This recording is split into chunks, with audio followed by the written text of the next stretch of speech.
Isang boses ang maririnig sa gitna ng kaguluhan, isang panalangin na humihingi ng lakas sa Diyos habang ang paligid ay nababalot ng kamatayan. Ito ang kwento ni Desmond Doss, isang lalaking pumasok sa pinakamadugong giyera sa kasaysayan ng mundo nang walang dalang kahit isang armas. Paano nga ba naging bayani ang isang taong tumangging pumatay? Ang pelikula ay magsisimula sa isang nakapanlulumong eksena sa Hacksaw Ridge, Okinawa noong 1945. Makikita natin ang matinding bagsik ng ikalawang digmaang pandaigdig. Ngunit bago natin marating ang impyernong ito, ibabalik muna tayo ng pelikula sa Lynchburg, Virginia, kung saan nagsimula ang lahat.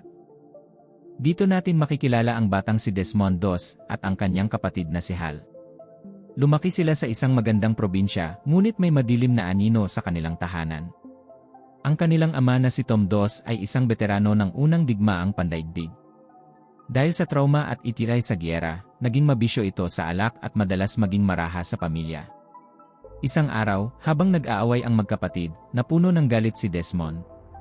Dinampot niya ang isang brick olaryo at hinampas ito sa ulo ng kanyang kapatid. Nawalan ng malay si Hal. Sa sandaling iyon, binalot ng takot at pagsisisi si Desmond habang nakatitig sa isang poster ng Ten Commandments sa kanilang dingding, partikular na sa utos na, "Huwag kang papatay." Dito itinanim ni Desmond sa kanyang puso na hinding-hindi na niya sasaktan ang kanyang kapwa. Ilang taon ang lumipas, si Desmond ay isa ng binata.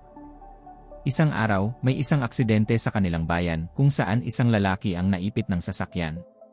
Ginamit ni Desmond ang kanyang sinturon bilang tourniquet para pigilan ang pagdugo ng binti ng lalaki. Nang dalhin niya ito sa ospital, dito niya nakilala ang magandang nurse na si Dorothy Scott. Agad na nahulog ang loob ni Desmond kay Dorothy. Dahil sa pag-ibig, madalas magkunwari si Desmond na magdodonate ng dugo para lamang makita at makausap ang dalaga. Dahil din sa ospital, nagkaroon si Desmond ng interes sa medisina. Samantala, umiinit ang ikalawang digmaang pandaigdig matapos ang pag-atake sa Pearl Harbor. Maraming kabataan, kabilang ang kapatid niyang si Hal, ang nagboluntaryong magsundalo. Pakiramdam ni Desmond, hindi niya matitiis na nakaupo lang habang ang ibang kabataan ay ipinaglalaban ang kanilang bansa. Kaya naman, nagpasya siyang mag-enlist sa VA Army. Ngunit may isang kondisyon, papasok siya bilang isang combat medic o tagagamot at hindi siya hahawak ng armas. Bago umalis, nangako sila ni Dorothy sa isa't isa na sila ay magpapakasal sa kanyang unang leave. Dito na magsisimula ang totoong kalbaryo ni Desmond. Pagdating niya sa Fort Jackson, nakilala niya ang kanyang mga kasamahan sa batalyon tulad ni Smithy, Hollywood at Lucky. Sinalubong din sila ng kanilang striktong drill sergeant na si Sergeant Howell at ng kanilang pinuno na si Captain Glover. Noong una, maayos ang takbo ng training ni Desmond. Mabilis siya, malakas, at pumapasa sa lahat ng physical fitness tests. Ngunit nagbago ang lahat nang dumating ang araw ng rifle training. Nang abutan si Desmond ng baril, tumanggi siyang hawakan ito. Sinabi niya na siya ay isang conscientious objector, isang tao na tumatangging pumatay o humawak ng armas dahil sa kanyang relihiyon at paniniwala. Para sa militar, ang isang sundalong walang baril ay pabigat at panganib sa gitna ng labanan. Sinubukan ni na Captain Glover at Lady Howell na pilitin si Desmond na magbitiw o mag-discharge na lang sa mental na dahilan, ngunit tumanggi si Desmond. Hindi siya duwag, gusto niyang magsilbi, ngunit sa paraang nagliligtas ng buhay, hindi kumukuha nito. Dahil dito, naging impyerno ang buhay ni Desmond sa boot camp. Inatasan siya sa mga pinakamahihirap na trabaho. Ang masaklap pa, naging biktima siya ng pambubuli ng sarili niyang mga kasamahan. Isang gabi, pinagbuntusan siya ng bugbog ni Smithy at ng iba pang sundalo. Sa kabila ng mga pasa at sugat, tumanggi si Desmond na isuplong kung sino ang gumawa nito sa kanya. Dahil dito, unti-unting nakakuha si Desmond ng respeto mula sa ilan niyang kasamahan, bagamat marami pa rin ang nagdududa sa kanya. Umatendi pa sa sukdulan ang sitwasyon nang pigilan siya ng militar na umuwi para sa kanyang kasal kay Dorothy. Ikinulong si Desmond sa piitan dahil sa pagsuway sa utos na humawak ng baril. Dinala si Desmond sa isang court-martial o korte militar kung saan banta sa kanya ang mahabang taon ng pagkakabilanggo. Habang tila mawawalan na ng pag-asa, biglang pumasok sa korte ang kanyang ama na si Tom Doss, suot ang kanyang lumang uniforme noong unang digmaang pandaigdig. May dala itong liham mula sa isang mataas na general na nagpapatunay na protektado ng konstitusyon ang karapatan ni Desmond na huwag humawak ng baril. Napilitan ang korte militar na iurong ang mga kaso, at sa wakas, si Desmond Doss ay pinayagang sumabak sa giyera bilang isang medik na walang armas. Noong Mayo 1945, ang 77 Lee Infantry Division nina Desmond ay ipinadala sa Okinawa, Japan. Ang kanilang misyon, sakupin ang Maeda Escarpment, na mas kilala sa tawag na Hacksaw Ridge. Ito ay isang matarik at dambuhalang bangin na may taas na daan-daang talampakan. Ang tanging paraan para makaakyat ay ang paggamit ng isang malaking cargo net. Ang mga naunang dibisyon doon ay halos maubos na dahil sa tindi ng depensa ng mga Hapon. Nang makaakyat sina Desmond sa tuktok, sinalubong sila ng isang tanawin na parang impyerno sa lupa. Kalat ang mga bangkay, putol na bahagi ng katawan, at usok. Walang ano-ano, nagsimula ang isang madugong sorpresang atake mula sa mga Hapon. Lumabas ang mga kaaway mula sa mga underground na bunker at tunnels. Dito natin makikita ang totoong katapangan ni Desmond Doss. Habang ang lahat ay nagtatago at nagpapaputok ng baril, si Desmond ay tumatakbo sa gitna ng ulan ng bala at mga sabog para magligtas ng mga sugatang sundalo. Maririnig mo ang walang katapusang sigaw ng "Medic! Medic!" sa bawat sulok. Sa gitna ng labanan, napatunayan din ni Smithy ang katapatan ni Desmond nang iligtas sila ng huli sa isang delikadong sitwasyon. Nagtago ang dalawa sa isang lungga nitong gabi, kung saan nagkausap sila ng malalim at humingi ng tawad si Smithy kay Desmond sa pag-aakalang duwag ito. Kinaumagahan, naglunsad ng isang dambuhalang counter-attack ang mga Hapon. Sa tindi ng puwersa ng kaaway, napilitang umatras ang mga Amerikano. Mabilis silang nagbabaan sa cargo net pabalik sa ibaba ng bangin. Ang mga naiwang sugatan sa itaas ay tila iniwan na para mamatay o kaya naman ay katayin ng mga paparating na sundalong Hapon. Habang nasa ibaba ang lahat, si Desmond Doss ay nanatili sa itaas. Nag-iisa siya.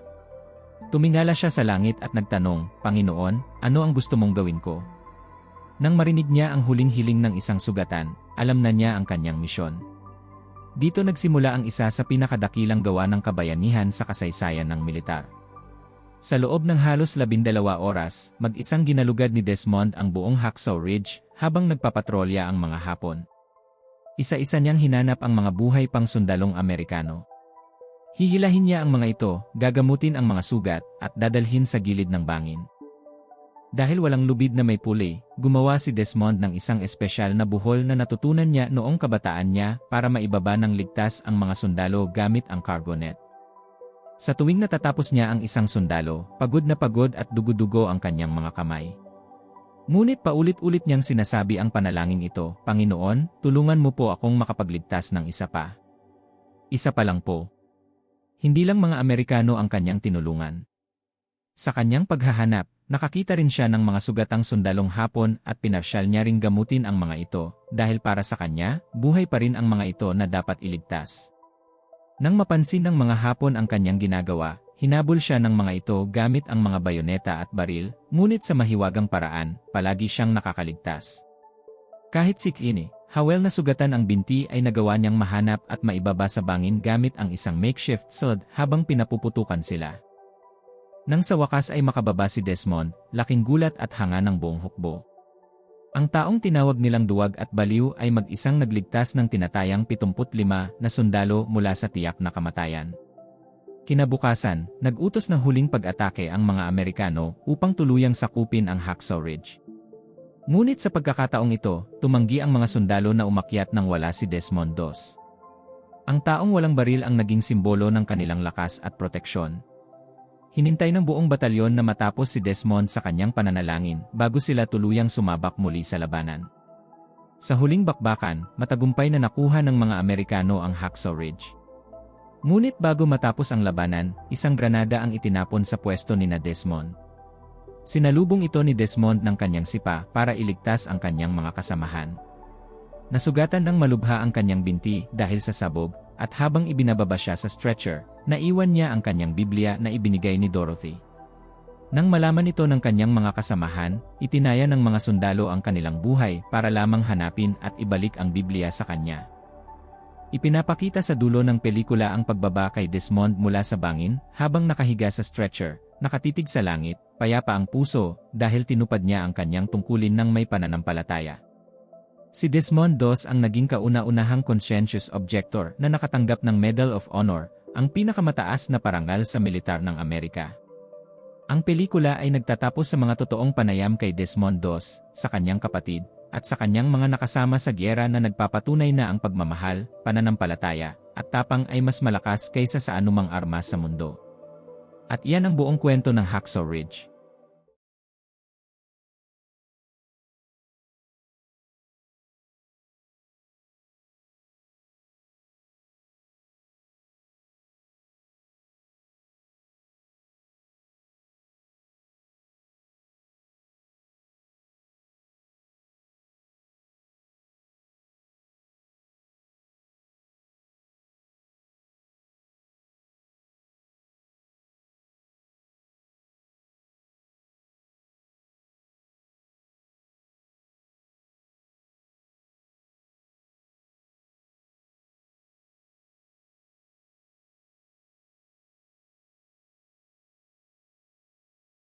At diyan nagtatapos ang ating kwento para sa araw na ito.